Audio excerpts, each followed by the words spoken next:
자, 이렇게 인해장막에 가려진 그 이승만 대통령이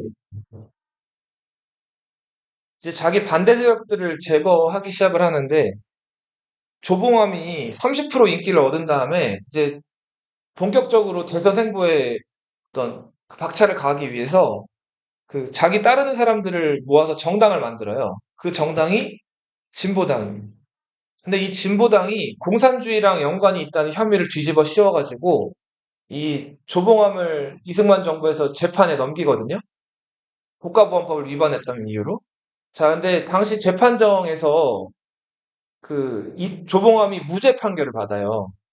조봉암이 실제로 북한이랑 뭔가 연결돼가지고 한 행동도 없고, 자, 그리고 당시 증인들이 조봉암이 그런 일을 한 적이 없다고 딱 증인을 했기 때문에 무죄 판결을 받았는데, 재판은 우리 보통 몇 심제죠? 3심이죠. 1심, 2심, 3심이 있는데, 1심, 2심에서까지도 무죄 판결을 받았어요. 자, 그런데 이게 아무래도 이렇게 되다가 3심에서도 조봉암이 무죄로 판결이 날 거를 이제 이승만 정부에서 우려해가지고, 당시 재판부, 판사들을 싹 다 교체해요. 이승만 말 잘 듣는 사람들로.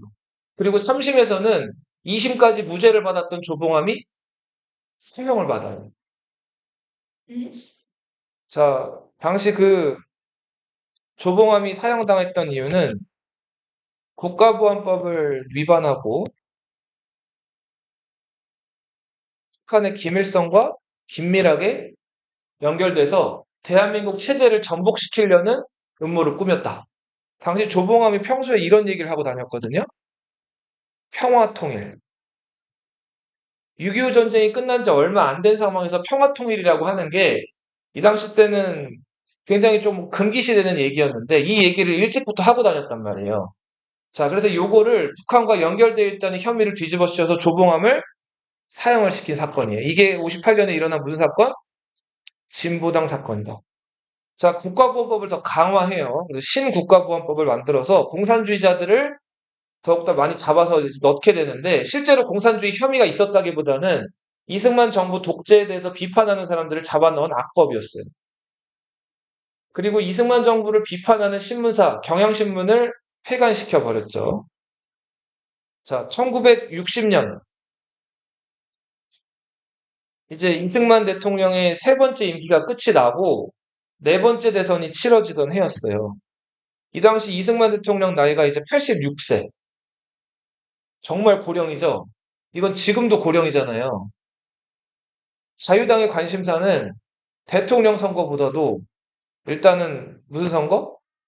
부통령 선거.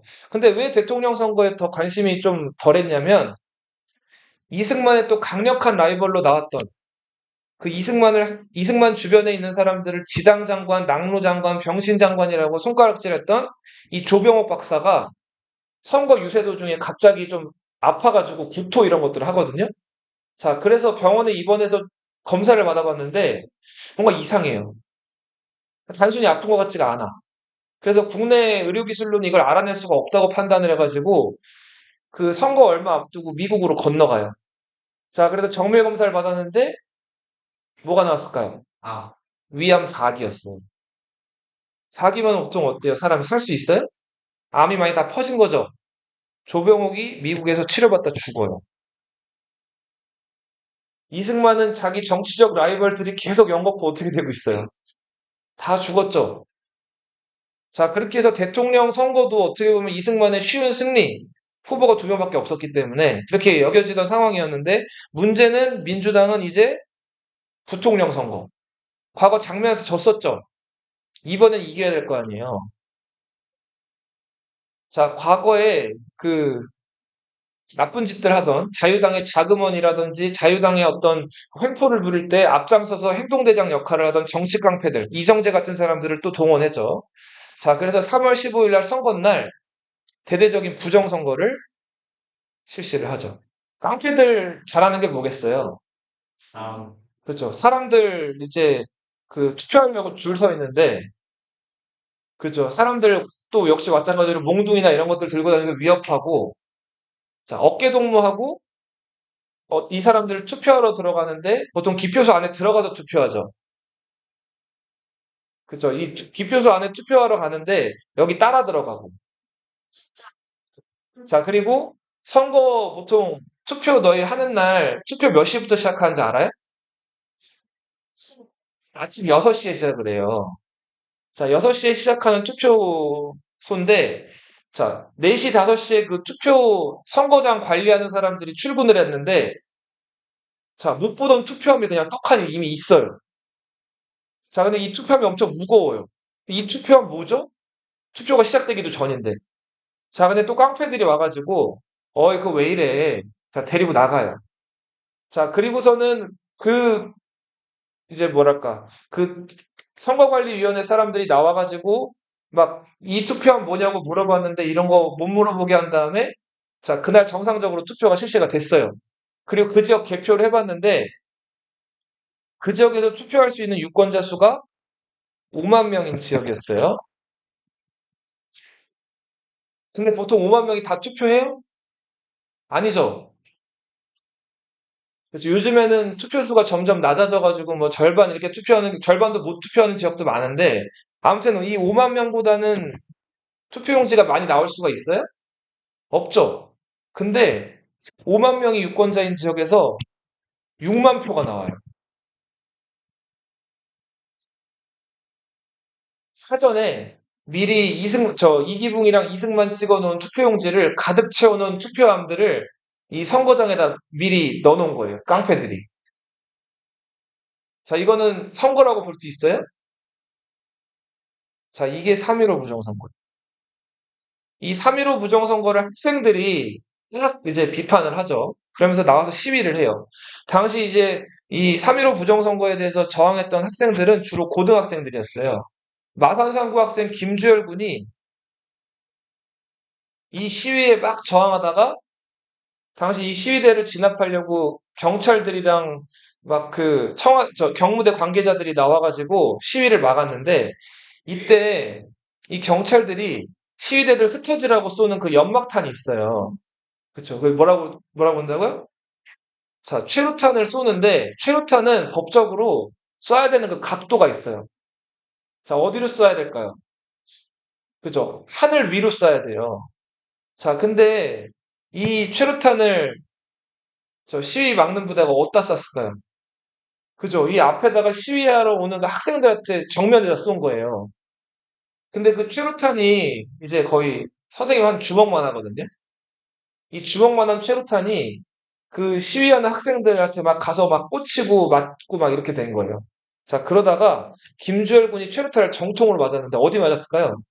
네, 여기 맞아요, 여기.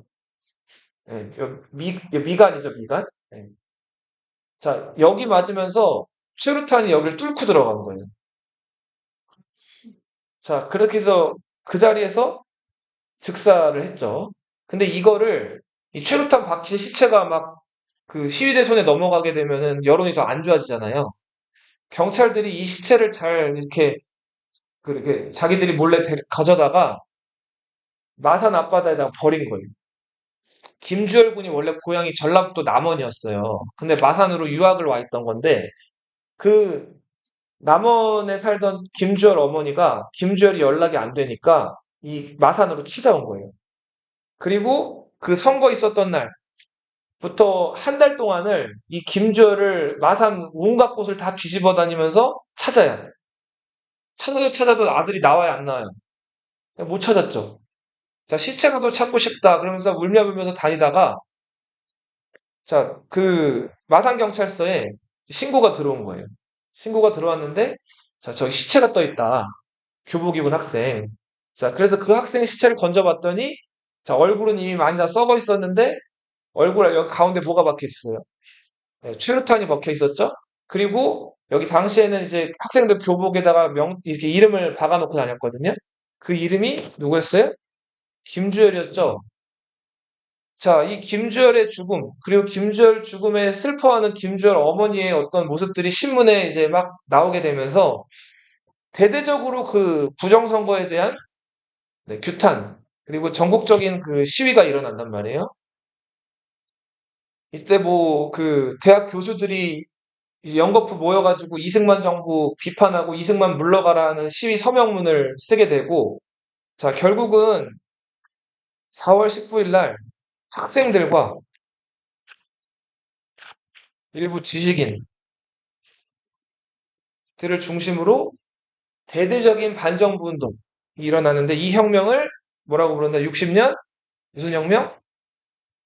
4.19 혁명이라고 부른다. 무슨 혁명이라고요? 3.15 부정선거로 인해서 일어난 이승만 정부를 무너뜨린 혁명. 무슨 혁명?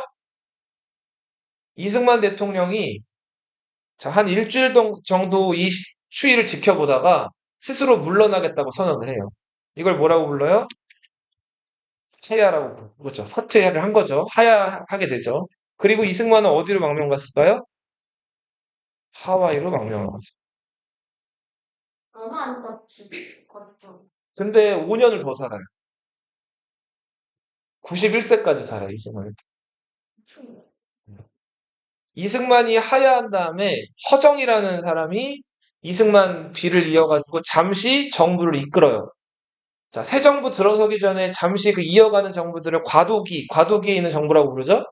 허정 과도 정부가 들어섰다. 이 과도 정부에서는 지금 헌법 문제가 있다고 판단을 해가지고, 이제 당시 국회의원들, 이제 그 국회의원들은 대부분 자유당 국회의원들이 많았거든요? 이 자유당 국회의원들한테 또 개헌을 맡기면 안 되겠죠. 그래서 이 허정 과도 정부 하에서 총선이 다시 치러져요.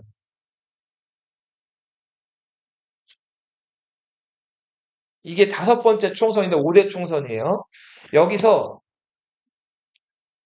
그 이승만 정부에 반대하는 민주당 의원들이 과반수 이상이 당선이 되죠. 거의 싹쓸이를 하다시피 해요, 전국적으로. 자유당은 거의 득표를 못해요. 자, 그리고 이 민주당 의원들에 의해서 새로운 헌법이 다시 만들어지는데 3차 개헌이에요. 자, 이 3차 개헌은 대통령 이승만이 그동안 너무 많은 권력을 가지고 휘둘렀죠.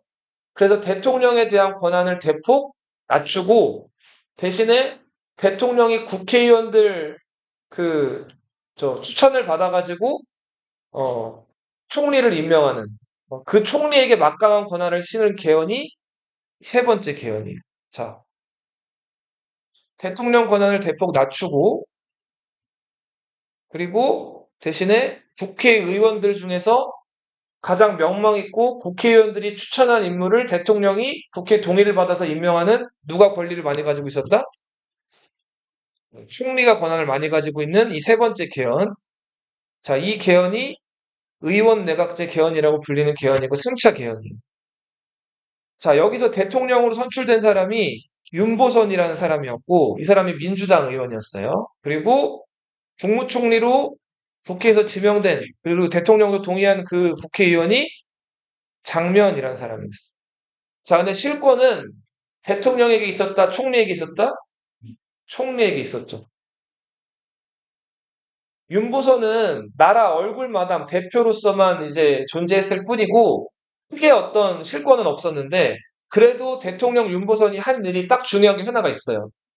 대통령이 살던 집 이름 뭐였죠, 지금? 청와대죠. 당시에 이승만 때는 경무대라고 불리다가, 윤보선 대통령이 그 푸른 기와가 얹어져 있잖아요. 그 대통령 집 위에. 그래서 푸른 기와라는 이름을 따가지고 이름을 뭐라고 바꿨어요?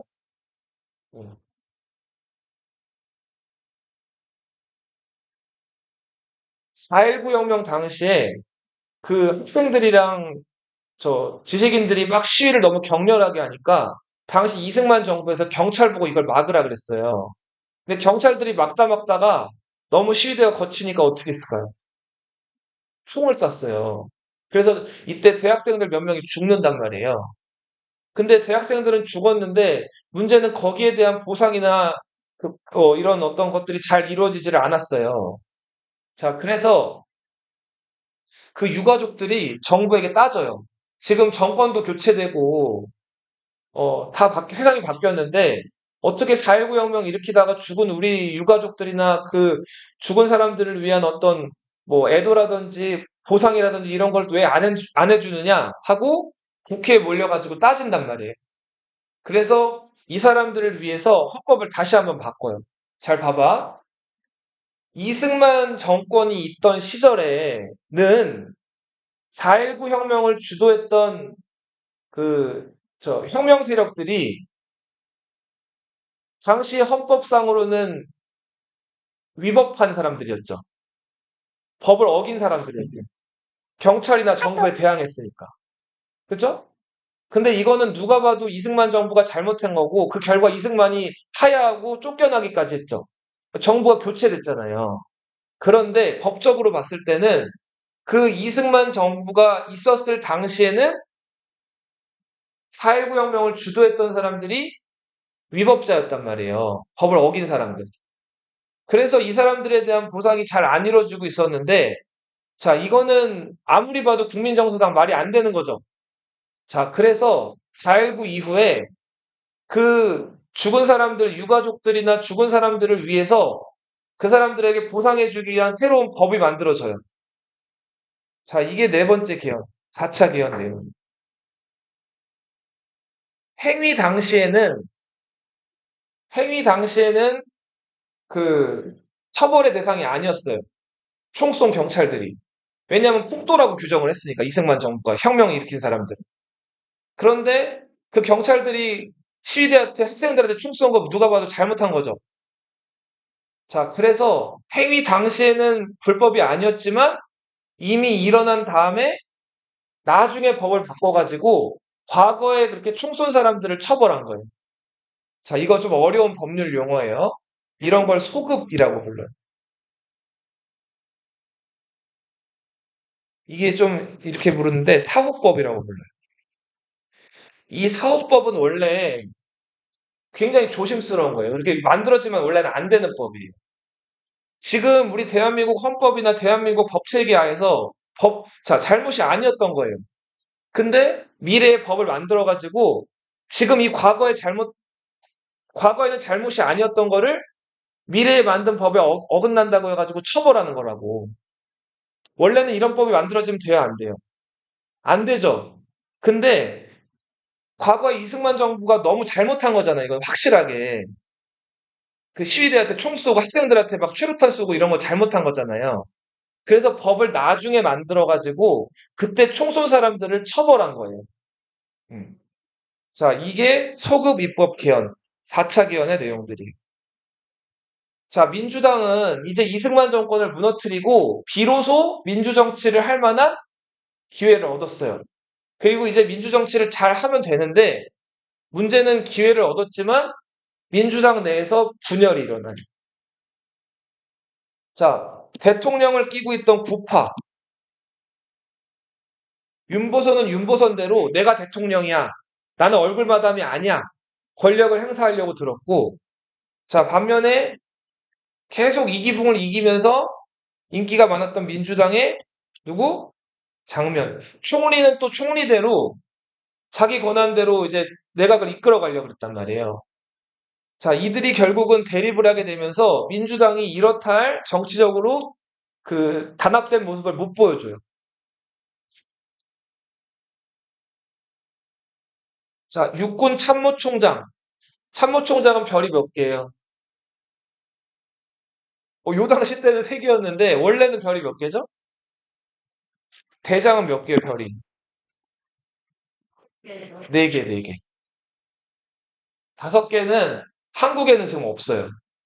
미국에만 원수라고 해가지고 상징적으로 주는 자리인데 원래 보통 군대에서 최고 계급은 별인데 그 별 중에서 가장 높은 계급들은 대장이라고 부르고 별 보통 몇 개예요? 4개예요, 4개. 원수는 좀 상징적인 존재. 메가더 같은 사람들이 5개를 받았어. 나라에서 거의 영웅이라고 판단하는 사람. 근데 아무튼 육군을 최고로 책임지는 이 육군 참모총장으로 장도영이라는 사람이 임명되는데 이 장도영이 어떤 사람이었냐면 일단 일본군 경력이 있고요. 뭐 일본군 경력이 있는 거는 요 당시 때 당연한 거예요. 1대부터 10대까지 참모총장이 다 일본군 육군사관학교 출신들이에요. 독립군 때려잡던. 그러니까 이게 우리나라 초대 국군의 현실이에요. 네. 친일파 청산이 안 됐기 때문에. 근데 이 장도영이라는 사람은 그걸 넘어서 가지고 뭘 또 많이 했냐면 이승만 정권 시절에 이승만한테 뇌물이나 이런 것들을 바쳐가면서 이렇게 아부를 많이 하던 사람이에요. 그리고 특히 이승만의 꼬붕 누구? 이기붕. 이기붕은 4.19 혁명 일어났을 때 일가족이 모여가지고 어떻게 했을 것 같아요? 자살해요. 그 이기붕이 아들 이강석이 이승만 양자로 들어갔다 그랬죠? 이 양자 이강석이랑 아빠 이기붕, 엄마 박마리아가 모여가지고 이제 우리는 끝났다 해가지고 그 이강석이 아빠 엄마 쏴 죽이고 자기 머리에 총 쏴서 자살한단 말이에요. 근데 그 이기붕한테 그렇게 아부하고 뇌물 갖다 바치고 심지어는 이기붕 집에 놀러 가면은 아버지 아버지라고 불렀어요. 그 부패한 이기붕에게 아부하던 누구? 장도영이 이승만 정권 뒷배로 참모총장까지 올라간 거예요. 근데 능력도 부족하고 별 볼 일 없던 사람인데 이 사람이 30대 중반에 이미 육군의 최고 지위까지 올라간 거예요. 자, 봐봐. 선생님 봐봐. 전쟁이 나면 사람이 많이 죽죠. 그죠? 자, 사람이 죽으면 슬픈 일이지만 어, 살아있는 사람들은 어때요? 좀 슬프죠. 슬프고. 네. 자기 가까운 사람이 죽으면 아주 슬픈데 근데 아무튼 자기 위에 사람이 죽어요. 전쟁 나가서. 그럼 아랫 사람은 어떻게 돼요? 기회를 갖게 되는 거죠. 그죠? 그래서 전쟁통에는 장군들이 죽으면은 아랫 사람들이 그 윗사람들 자리를 차지하거나 승진하는 경우들이 많았어요. 전쟁이 끝났죠. 7년이나 지났어요. 1960년, 61년, 8년 지났어요. 자, 전쟁이 오랫동안 없다 보니까 그 위에 있는 사람들이 30대 중반 후반밖에 안 됐는데 그냥 일본 육군 사관학교고 한 기수, 두 기수 먼저 들어왔다는 이유로 별들을 다 차지하고 있어요. 육군 사관학교 8기생, 9기생, 10기생들은 능력도 있고 6.25 전쟁 때 제일 앞선에 나서 싸우다가 전사자도 많았는데 위의 기술들 때문에 승진이 안 되고 있었단 말이에요. 육사 8기생들 김종필 들어봤나? 김영우. 자, 이런 사람들이 불만을 가지기 시작해요. 저 장도연 같이 이기붕한테 아버지 아버지 하면서 그 이기붕이나 따라다니는 능력도 없고 무능력한 인간이 아부나하고 뇌물이나 하는 인간이 참모총장에 오른다고? 말도 안 돼. 자, 이들이 제기했던 게 정군운동. 정은 정화시키자는 거예요. 뭐를 정화시키자? 군을 정화시키자는 거예요. 이거 위에 사람들 입장에서 보면 어때요, 되게? 굉장히 불쾌한 일이죠? 저 아래 기수 애들이 한참 후배이고 쫄따구 애들이 위에 대장이랑 별들한테 썩었으니까 물러가라 이런 얘기를 한 거예요. 자, 근데 이 정군운동 주도했던 팔기생들이 영웅처럼 떠받드는 사람이 있었어요. 그 사람이 박정희라는 사람이었죠. 자, 결국은 이 육사 팔기생들이 주도가 돼가지고 자기들이 믿는 리더, 당시 사단장이었던 누구? 박정희를 추대해가지고 쿠데타를 일으켜요. 이게 5.16 군사정변. 자, 이들이 내세운 혁명 공약, 공산주의를 반대한다는. 뭐라고? 반공. 그리고 지금 이승만 정부, 이어서 장면 정부가 정치를 잘 못했기 때문에 자, 이런 것들을 우리는 회복하고 경제적으로 잘 살게 만들겠다. 반공과 경제 건설을 내세웠어요. 자, 박정희 정부의 두 개의 기둥이에요. 집권에 대한 그 명분. 첫 번째는 뭐를 반대한다? 공산주의를 반대한다. 자, 그리고 두 번째는 경제 건설. 요걸 내세웠다. 그리고는 국회를 해산시켜버리고 군인들이 국가 재건 최고회의라는 기구를 만든. 재건, 다시 세운다는 거예요. 이제 그리고 박정희라는 사람이 실권을 휘두르기 시작을 하죠. 최고 지도자가 되면 자, 정보가 많이 필요해요. 알아야 되죠.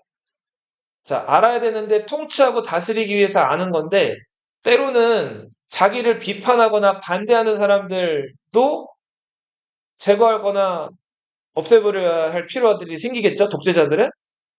자, 그러려면 이 사람들 보내버릴 때 제일 좋은 방법이 뭘까요? 약점을 잡는 거겠죠.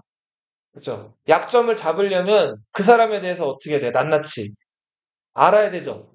그래서 비밀리에 대통령 그리고 최고 지도자를 위한 정보를 수집하고 때로는 최고 지도자를 위해서 최고 지도자가 필요한 정보를 만들어내는 기구가 만들어져요. 그 기구가 중앙정보부예요. KCIA. 줄여서 중정이라고 부르죠. 자, 본부는 어디 있었다? 남산에 있었어요. 이 중앙정보부의 창설자는 648개 리더격이었던 김종필, JP라고 하죠. 정치활동 정화법, 썩은 정치를 다 도려내겠다 해가지고 장면과 관련된 민주당 사람들을 다 국회의원에서 쫓아내버리고 가둬버려요. 장면은 이때 미국으로 망명을 가죠. 그나마 자리를 지키고 있던 윤보선이 군인들에게 굴복을 해서 스스로 물러나요. 자, 우리나라 헌정사에서 첫 번째로 물러난 대통령 누구예요? 이승만. 두 번째로 물러난 대통령 윤보선이에요. 자, 당시 군인들은 이제 막 자기들이 뭔가 집권을 했어요. 국회의원들 다 무력화시키고 총칼로. 이제 뭔가 해보겠다는 의지는 있는데 돈도 없고 뭔가 아는 것도 없어요.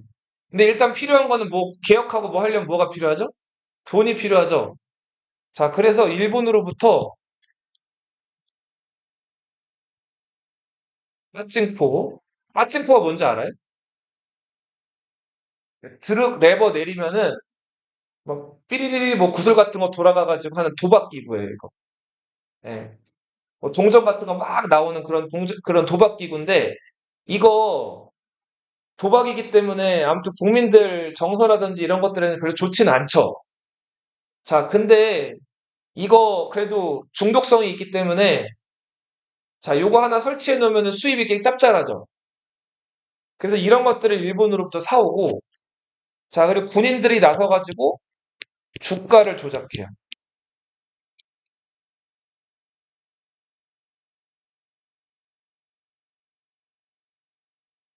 그리고 미군들 접대한다는 명분으로 워커힐이라는 호텔을 만드는데 가본 적 있어요. 예, 이 호텔을 화려하게 만드는 과정에서 또 이렇게 저렇게 그 기업가들로부터 또 돈을 많이 착복을 한다.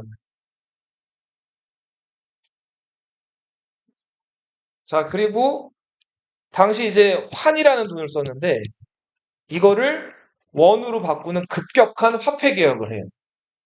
당시 군인들 생각은 지금 시중에 돈이 너무 없는데 돈이 없는 이유가 상인들이 은행을 못 믿고 자기 장롱이나 어디 깊숙한 데다가 돈을 숨겨놓고 있으니까 갑자기 화폐를 단위를 원으로 바꾸면은 그리고 그 정해진 기간을 줘서 이거를 은행에서 못 바꾸게 하면은 이거를 그 정해진 기간을 줬는데 이 기간 내에 돈을 못 바꾸면 돈을 아예 바꿀 수 없게 쓸 수 없게끔 이제 딱 만들어 버리면서 아무튼 암시장이라든지 감추고 있던 돈들이 많이 은행으로 몰릴 거를 생각을 했단 말이에요. 그러면서 환을 원으로 바꾸는 급격한 화폐 개혁을 시도를 했단 말이에요. 이게 사전에 공지가 된 것도 아니고 완전히 번개불에 콩거 먹듯이 갑자기 시작이 됐고 자, 돈이 많이 모일 거라고 생각을 했는데 생각보다 시장 상인들이나 이런 사람들이 가지고 있던 돈이 없었단 말이에요. 자, 갑자기 우리 지금 쓰고 있던 원이 다른 단위로 바뀐다고 생각을 해봐요. 어떨까요? 굉장히 이상하고 혼란하겠죠? 그 여러 가지 혼란만 야기하고 그렇게 크게 성과는 거두지를 못했다. 자, 그런 가운데 군인들이 중심이 돼가지고 헌법을 다시 바꿔요. 자, 국회에서 대통령을 간접 선거하던 곳에서 다시 직선제로 바꿔요. 그리고 임기는 4년 중임 가능하도록. 자, 이제 군인이었던 박정희를 군복을 벗고 민간인으로 만든 다음에 자, 헌법으로 제대로 뽑힌 대통령으로 만들기 위한 작업들을 군인들이 하기 시작을 한 거예요. 그리고는 군인 박정희를 대통령으로 만들기 위한 정당, 민주공화당이 만들어져요. 무슨 당? 네, 박정희 하면은 민주공화당이에요. 줄여서 공화당. 따라해보세요. 무슨 당? 공화당. 줄여서 무슨 당이라고요? 박정희 공화당이에요. 자, 헌법도 바꾸고 공화당도 창당해가지고 이제 대통령을 만들 준비를 끝낸 다음에 박정희가 군복을 벗고 민간인 신분이 돼요. 자, 그런 다음에 이제 민주공화당에 입당을 해가지고 공화당 총재가 되고 총재 자격으로 대통령 선거에 나간단 말이에요. 박정희의 라이벌로 당시에 강력한 라이벌이었던 사람이 하야했던 대통령 누구? 윤보선. 자, 여기서 근소한 차이로 군인이었던 박정희가 민간인으로서 대통령에 당선돼요. 자, 당시 박정희 정부는 너무 가난했단 말이에요, 대한민국이. 그래서 일단은 경제 건설을 최고 우선 가치로 내세웠다고 그랬죠? 최고 우선 가치는 방공이고 그 다음 가치가 경제 건설이었잖아요. 자, 먼저 돈을 좀 벌어야겠는데, 자, 일단은 돈을, 외화를 들여올 만한 그 창구가 딱 한 군데가 보였어요.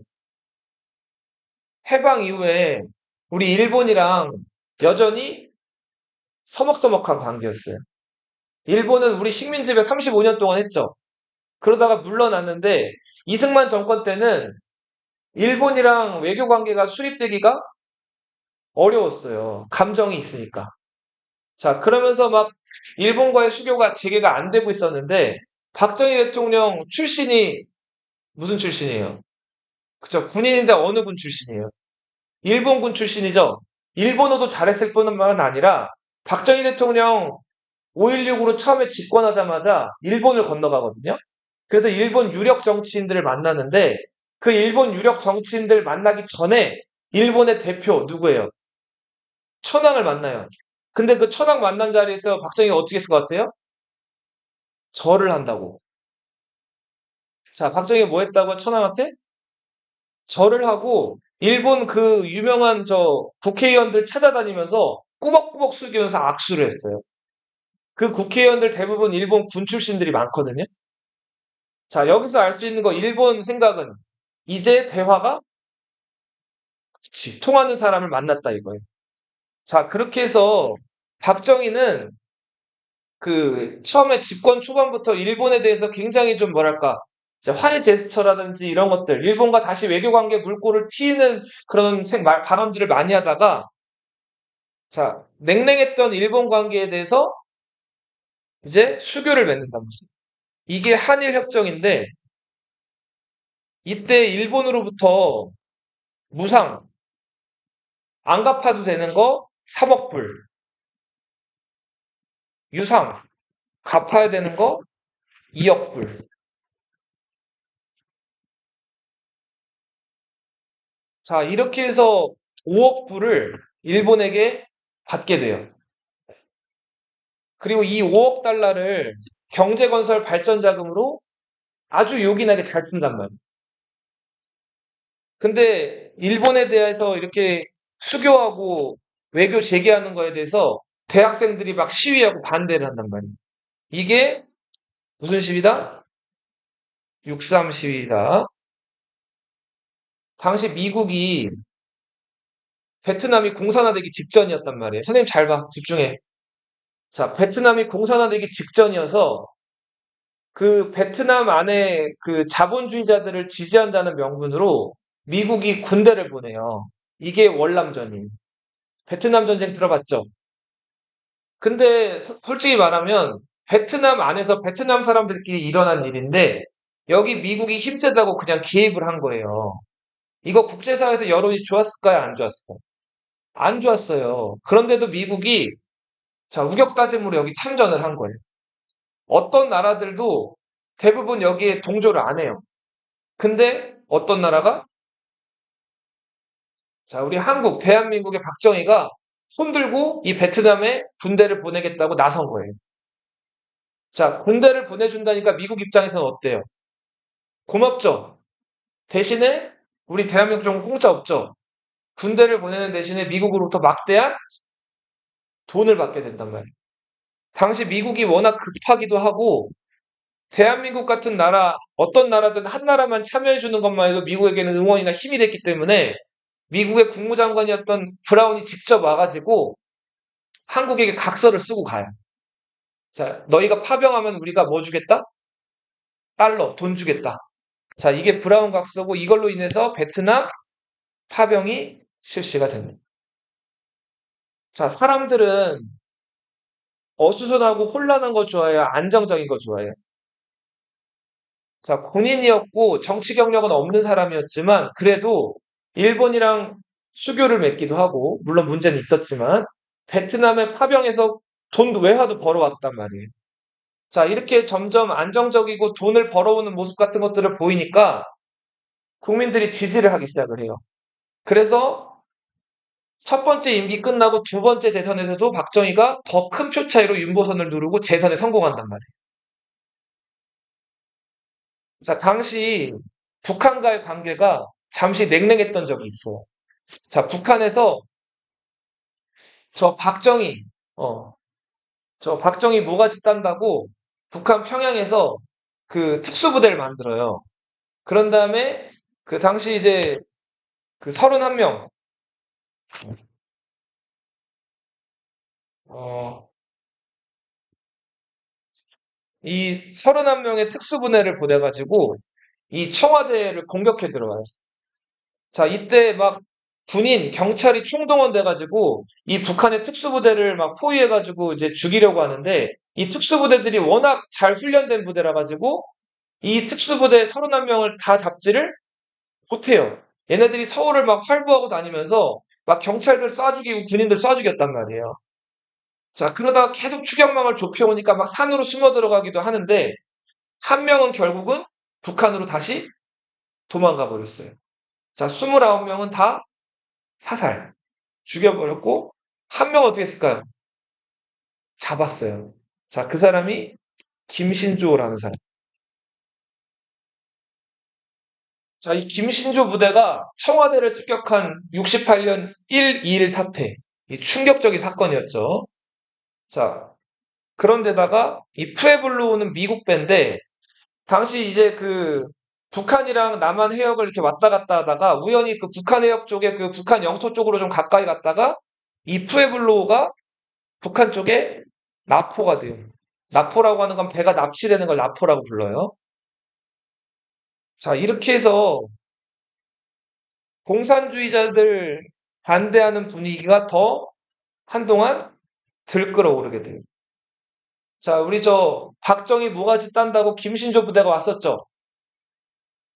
자, 여기에 대항해가지고 우리도 특수부대가 만들어져요. 이 특수부대는 자, 뭐 살인자, 뭐 그리고 강도, 자 이렇게 전과가 많은 그런 좀 인생 나락으로 떨어져 있는 죄수들 있죠. 이 죄수들로 이루어진 부대인데 이 부대를 인천의 신리도라는 곳에서 집중적으로 훈련을 시켜요. 자, 김신조 부대에 대항해서 만들어진 우리 저 남한의 부대 무슨 부대? 실미도 부대가 만들어진. 이 실미도 부대를 만들어서 훈련을 아주 훅하게 시킨 다음에 자, 북한으로 가가지고 김일성 목을 따와라. 이게 목표였는데 자, 실미도 부대 같은 이제 부대원들을 이렇게 불러요. 북쪽으로 파견한 공작원이라고 해서 뭐라고 부른다? 북파 공작원이라고 불러요. 다음. 자, 그런데 세계 정세가 요동치고 있었어요. 미국 대통령 닉슨이라는 사람이 새로 취임한 다음에 발표를 하는 거예요. 앞으로 미국은 아시아에서 일어나는 공산주의 관련된 문제에 더 이상 개입하지 않겠다. 고로 베트남전 같은 미국이 참전했지만 지금 아무 이득도 못 보고 있고 원성만 사고 있는 이 전쟁에서 발을 빼겠다는 거예요. 자, 미국이 이렇게 공산주의자들과의 대결에서 발을 빼겠다는 모습을 보이면서 자, 세계적으로 공산주의에 반대하는 분위기가 점점 식어가게 된단 말이에요. 자, 그러면서 미국에서 또 이렇게 얘기를 해봐요. 지금 한반도에 6.25 전쟁 이후에 미군 사단 2개 사단이 배치돼 있는데 1개 사단을 빼겠다는 거예요. 그러면은 북한 쳐들어오는 거 어떻게 막으라고? 너희가 알아서 막아. 자, 미국이 이렇게 나오기 시작한 거예요. 그동안 박정희 정부는 뭐만 하면은 공산주의 반대, 반대, 반대를 외쳤는데, 자, 갑자기 그 공산주의 반대라는 명분이 점점 약해지기 시작한 거죠. 네. 김신조는 이 다음에 이제 갇혀서 한동안 감옥 생활을 오랫동안 해요. 그러다가 이제 전두환 정부 때였을 거예요. 80년대 그 감옥에서 풀려난 다음에 이 사람 목사가 돼요. 싸움. 성락교회라는 교회 목사가 돼가지고 그 기독교도로서 삶을 살아요. 근데 그 성락교회가 이제 좀 유명한 사이비 교회예요. 네. 자, 아무튼 그 김신조. 자, 근데 봐봐요. 선생님 봐봐. 박정희 정부는 반공 분위기를 막 내세우면서 그동안 인기를 많이 얻었는데 그 반공 분위기가 전 세계적으로 어떻게 되고 있었다고요?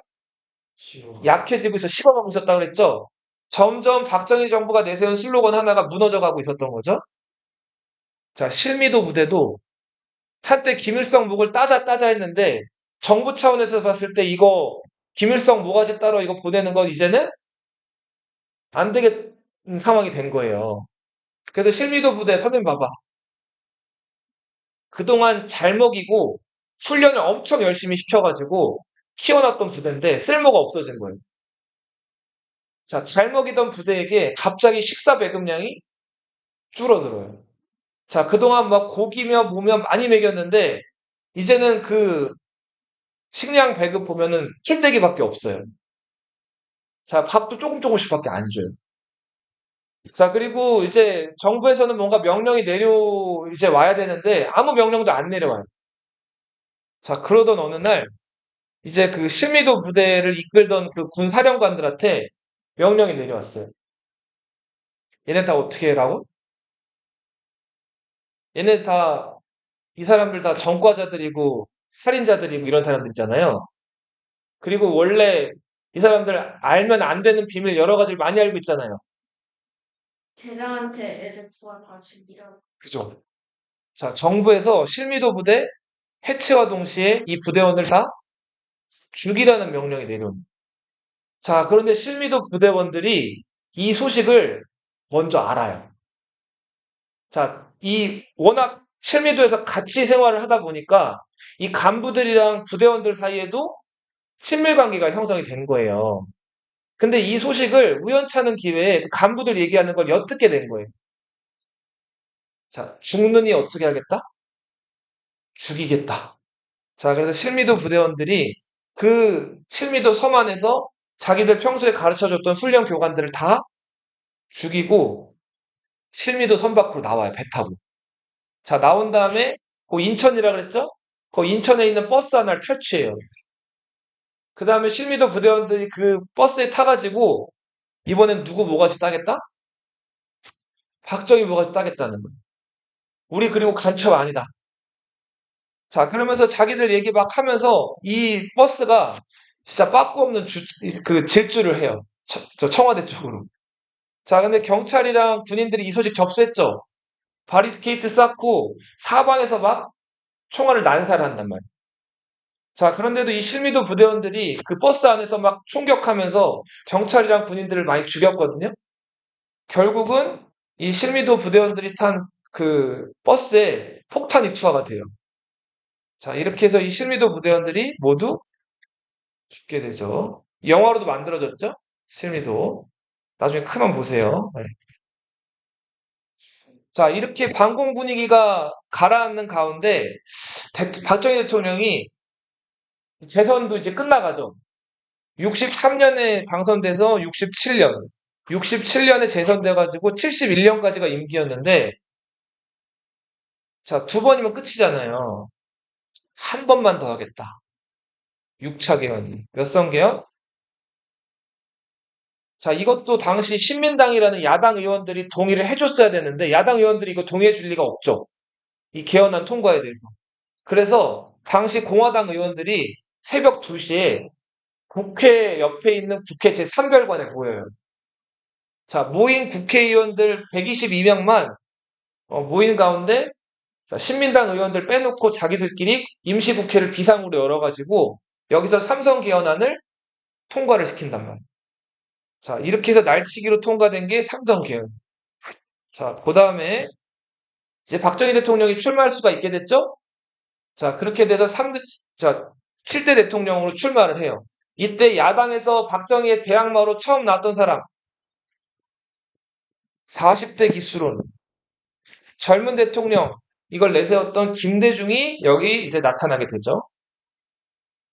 김대중과 박정희가 승부를 벌였는데, 당시 중앙정보부 예측으로는 전국적으로 500만 표 이상 차이가 날 거라고 예측을 했는데, 정작 뚜껑을 열어봤더니 몇만 표 차이밖에 안 나왔어요.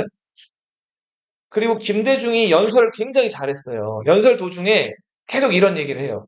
지금 박정희가 삼선 헌법을 만들어가지고 삼선에 나왔는데 만약에 이번에 박정희가 당선이 되면 대만의 장제스처럼 총통제, 대만은 이제 총통제를 실시하고 있었거든요. 이걸 해가지고 영구 집권할 거라는 거예요. 이 예상이 틀렸어요, 맞았어요? 맞았죠? 자, 박정희가 삼선에 성공을 했어요. 자, 당시 닉슨 대통령이 그 공산주의 한복판이었던 중국에 직접 가기도 하고, 자, 그러면서 점점 이제 미국 자본주의, 소련 공산주의 그 냉전 분위기가 점점 세계적으로는 가라앉고 있었어요. 자, 여기에 발맞추는 것처럼 박정희 정부도 당시 중앙정보부장 이후락이라는 사람을 평양에 보내요. 그리고 이후락이 평양에 가서 김일성을 만나고 돌아온단 말이에요. 그런 다음에 이후락이 통일에 대한 원칙을 국민들 앞에서 깜짝 발표를 해요. 자, 김일성과 합의하고 온 내용이라면서 발표를 하죠. 자, 자주, 평화, 민족적 단결. 자, 이런 것들을 내세운 발표를 하는데 여러 사람들 앞에서 공개적으로 발표하는 걸 성명이라고 하죠. 성명. 자, 이게 72년 7.4 남북 공동 성명. 따라 읽어봐. 7.4 보내줬어요. 이거 어느 정부 때 발표된 거라고요? 박정희 정부 때. 자, 이래서 사람들이, 아, 이제 진짜 통일되는구나. 이제 북한이랑 통일 원칙도 합의를 했고, 통일되는구나. 자, 이렇게 낙관을 했어요. 자, 그런데 이 7.4 남북 공동성명이 발표되고 3개월 후에 박정희 정부에서, 자, 이름하여 유신선언을 하죠. 유신이라고 하는 거는 낡은 것을 고쳐서 새롭게 만든다라는 좋은 뜻이긴 한데, 여기서는 이제 실제로는 전혀 좋은 뜻을 쓰인 게 아니죠. 네. 이때 박정희 정권이 내세운 거는 한국적 민주주의. 민주주의는 민주주의인데 어느 나라 스타일? 음, 한국 스타일로 민주주의 한다는 거예요. 한국 스타일의 민주주의라는 건 뭘까요? 자본주의는 자본주의를 근간으로 하면서 자, 지금 한국은 공산주의 북한이랑 대결을 하고 있는 구도기 때문에 미국이나 영국처럼 그렇게 계속 지도자를 바꿔가면서 민주주의 해서는 안 된다는 거예요. 절대적인 카리스마, 삼선에 검증된 경제 대통령 누구? 박정희를 중심으로 민주주의가 이루어져야 된다는 거예요. 그리고는 개헌이 이루어져요. 이게 유신선언의 이름을 따가지고 유신개헌이라고 불리는데 대통령이 직접 선거해서 다시 무슨 선거제로? 간선제로 바뀌어요. 자, 이 간선제를 했던 기구는 국회가 아니에요. 대통령이 만든 기구, 통일, 주체, 국민회의. 거기 있는 사람 거의 다 이 사람들이 대략 2,300여 명 정도가 되는데 이 통일주체 국민회의의 대의원들을 박정희가 직접 뽑아요. 그리고 이 사람들이 대통령을 뽑는 거예요. 어디서 뽑냐면 장충체육관에서 뽑았어요. 그렇죠. 체육관에서 연단을 만들어 놓고 그 장충체육관 안에 사람들이 많이 들어간단 말이에요. 그 대의원 2,300명들이 다 모여가지고 투표를 하는 거예요. 대통령 후보로 나온 사람은 유일하게 한 명. 누구? 박정희. 찬성 아니면 반대. 자, 99.9%. 한 명 무효표 나오고 나머지 다 찬성. 자, 이렇게 해서 박정희가 또 당선이 됐죠. 4선에 성공을 한 거예요. 임기는 몇 년? 6년. 중임 제한 있어요, 없어요? 영구집권 길이 만들어진 거죠. 대통령에게 초법적인 권한을 줘요. 긴급조치권. 대통령이 생각하기에 이 사람 문제가 있다 생각하면은 긴급조치라는 거 명령을 내려가지고 마음대로 잡아올 수가 있어요. 영장 없이. 자, 그리고 국회도 대통령이 원하는 대로 법을 만들어주지 못하면 해산할 수가 있어요. 그리고 국회에 있는 국회의원 3분의 1을 대통령이 임명하는 거예요. 그죠? 이 조선시대로 돌아간 거죠. 자, 그렇게 해서 이때 대통령이 자기가 임명한 국회의원들을 유신정우회 국회의원들이라고 불렸고 줄여서 유정회라고 불렀어요. 차트 주고 표에서 유정회 나오거나 유신정우회 통일주체 국민회의 나오면은 박정희 독재 시절을 떠올리시면 돼요. 자, 박정희는 장충체육관에서 당선이 됐어요. 그래서 사람들이 비아냥거리는 얘기로 박정희를 뭐라고 불렀을까요? 체육관 대통령이라고 불렀어요. 자, 박정희를 비난하고 비판했던 이 김대중이 일본으로 망명을 가요. 그래서 일본에서도 열심히 박정희 유신 독재를 비판을 하는데 이때 중앙정보부 요원들이 파견돼가지고 박정희 비판하는 김대중을 납치해요. 자, 그 다음에 오사카 앞바다에다 일본 오사카 앞바다에다가 박정희를 김대중을 빠뜨려가지고 죽이려고 하는데 자, 이때 그 새벽이었거든요. 그리고 먼 일본의 그 바닷가였는데 배 위에서 이제 얼굴에 그런 복면 같은 거 씌워놓고 김대중을 이 바다로 집어넣으려고 그랬어요. 중앙정부 요원들이. 자, 근데 갑자기 하늘에서 두두두두 소리가 나는 거예요. 헬기가 왔어요. 그 어느 나라 헬기였을까요? 미국 헬기였어요. 박정희 대통령한테 경고를 하죠. 김대중 죽이지 말라고. 아, 근데 미국이 이걸 어떻게 알았을까요? 이게 비밀리에 납치하라고 보낸 건데 이걸 어떻게 알았을까요? 자, 우리 중앙정보부는 KCIA라고 해서 중앙정보부 이게 정보기관이죠? 이거보다 한 수, 두 수, 세 수 위에 미국의 정보기관 뭐예요? CIA죠? 자, 미국 첩보 요원들이 국내에서 청와대에 어떻게 돌아가는 상황들을 다 도청하고 있었던 거예요. 그거는 뭐 미국이 공개를 안 했으니까. 그러니까 이 상황들을 미리 알고 있었던 거예요. 어떻게 돌아가는지를. 그래서 미국이 지금 박정희가 자기 라이벌, 반대 세력이었던 김대중을 잡아가지고 제거하려고 했던 움직임도 알아들었고, 그러면은 왜 박정희가 김대중 죽이려는 걸 미국은 견제했을까요? 이 당시 못 사는 나라들, 조금 잘 살게 돼가지고 이제 경제적으로 숨통이 트이면은 이 경제 대통령들, 지도자들이 보통 독재를 많이 했거든요? 대부분 그런 흐름으로 갔어요. 그러면 독재자들은 민주주의 안 하고 계속 자기들이 대통령을 하려고 그래요. 박정희도 그랬죠? 근데 이때 미국은 민주주의 국가니까 이제 민주화해. 대통령에서 내려와. 그럼 그 말 들어요, 안 들어요? 안 듣고 싶은데 미국이 정보력이나 군사력면에서 월등하니까 여러 가지로 압력을 넣어가지고 대통령을 물러나게 할 방법들이 많아요. 근데도 안 물러나고 싶겠죠.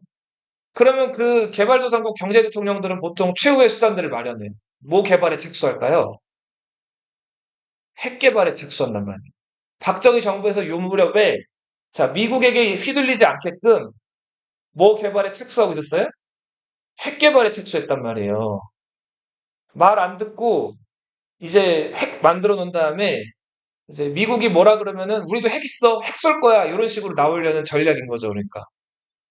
근데 그러면서 자기 반대되는 아무튼 대항마 김대중을 제거하려고 했는 건데 미국 입장에서는 김대중 같은 박정희 라이벌 세력이 하나는 있어야지. 자, 민주주의 될 때도 스무스하게 정권 교체나 이런 것들이 이루어질 수가 있죠.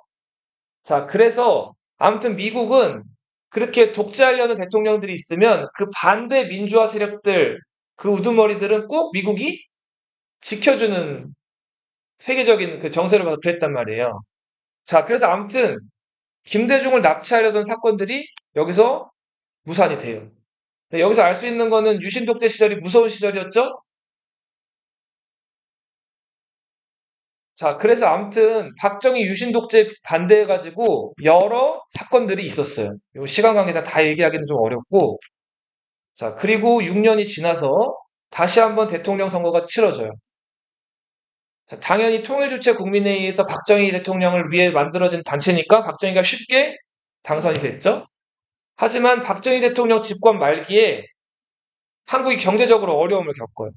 그동안 공산주의 반대, 그리고 경제 건설 이걸 내세웠는데 공산주의 반대라는 명분도 조금씩 흔들리기 시작을 하고 그나마 경제 대통령으로서 한국 사람들 잘 먹고 잘 살게 해주는 거로 버텼는데 이것도 국제 정세가 어려워지면서 석유 가격이 올라가고 점점 어려워졌단 말이에요. 자, 그래서 박정희 대통령에 대한 지지도가 점점 떨어지게 돼요. 김영삼 국회의원, 신민당 국회의원이 박정희 유신 독재를 비난을 해요. 그러다가 국회의원에서 제명되고 박정희 대통령에 저항했던 김영삼의 정치적 고향이 거제도였단 말이에요. 이 거제도 근처에 큰 도시 부산이 있죠? 부산과 마산 주민들이 자, 곽정희 물러가라. 유신 독재 물러가라. 유신 철폐 독재 타도를 외치면서 부산 마산에서 항쟁이 벌어져요. 이게 부마 항쟁이라는. 자, 결국은 이 부마 항쟁을 이제 당시 박정희 대통령은 진압하라고 그 명령을 내리고 싶었는데 진압 전에 부산과 마산에서 어떤 일이 일어났는지를 한번 보고 오라고 중앙정보부장 자기 오른팔이었던 누구를 김재규를 부산에 보낸단 말이에요. 자, 김재규가 부산에 가가지고 지금 그 박정희 대통령에 반대하는 시위 일어난 걸 보고 왔어요. 상황이 어땠을까요? 심각했단 말이에요. 그리고 심지어는 대학생들이 막 시위하는데 시장에 있던 주민들이 대학생들 굶지 말라고 김밥이랑 물을 챙겨주는 거예요. 자, 민심이 어떻게 된 거예요, 완전히? 돌아선 거죠. 자, 그래서 김재규가 박정희 대통령한테 보고하기를 계엄령은 안 되고 위수령 정도 생각하시는 게 어떻겠습니까? 얘기를 해요. 위수령은 계엄령보다 한 단계 아래의 어떤 군사명령이라고 보시면 돼요. 근데 박정희 대통령은 이걸 원하지 않았죠. 강경 진압을 원했단 말이에요. 자, 결국은 이 김재규는 같은 얘기를 계속해도 박정희 대통령이 들어주질 않아요. 그리고 또 이제 박정희 대통령이 18년 동안 대통령 노릇을 하면서 박정희 주변 측근 세력들이 크기 시작하는데 경호실장이었던 차지철이라는 사람이 있어요. 이 차지철은 경호실장이에요. 경호실장은 뭐 하는 사람이에요? 대통령 경호하는 사람이죠. 이 사람이 뭐 정치적인 권한이나 이런 것들 있어요, 없어요? 이 사람들은 경호만 잘하면 돼요. 근데 대통령이 18년 동안 거의 왕처럼 군림하다 보니까 이 경호실장이 대통령 옆에서 붙어 다니죠. 그러면서 이렇게 저렇게 대통령에게 조언도 할 수 있고 나름 권력이 생긴 거예요. 근데 이 차지철이 그 경호실장이라는 대통령 옆에 있다는 그 권력을 믿고 평소에 중앙정보부장 김재규가 이제 와가지고 박정희에게 보고하는 게 있으면은 이렇게 저렇게 김재규에게 자꾸 시비를 걸었어요. 그 중앙정보부장이 돼가지고 말이야. 저런 거 캄보디아에서는 그 탱크로 저 시위대를 다 몰아버렸다는데 그때 100만 명이나 죽였다는 거예요. 그러니까 저까짓 거 저 시위하는 놈들 저 탱크로 몇 명 때려 죽이면은 다 조용해질 겁니다. 이런 식으로 대수롭지 않게 얘기를 하면서 이 김재규를 놀리는 걸 넘어가지고 야유를 했단 말이에요. 자, 김재규가 평소에 차지철에 대한 감정이 안 좋았어요. 그러다가 자, 이 박정희, 차지철, 김재규가 동석해가지고 술자리를 가지게 됐어요. 자, 그동안 불만이 많았던 김재규가 술자리에서 먼저 불만이 많았던 누구를? 차지철을 쏴 죽이고 술자리에 참여했던 박정희를 연거 후 권총으로 쏴 죽였죠? 자, 이게 79년에 있었던 무슨 사태? 12.6 사태예요. 이 12.6 사태로 박정희 대통령 절대 권력자가 죽고 국무총리였던 최규하가 임시로 대통령에 선출이 돼요. 자, 뒤에 얘기들은 요거 1시간 정도를 더 해야 되거든요, 수업을. 그래서 요거를 수업을 할 건데 506호로 좀 옮겨갈게요. 네. 일단은 자, 요거는 요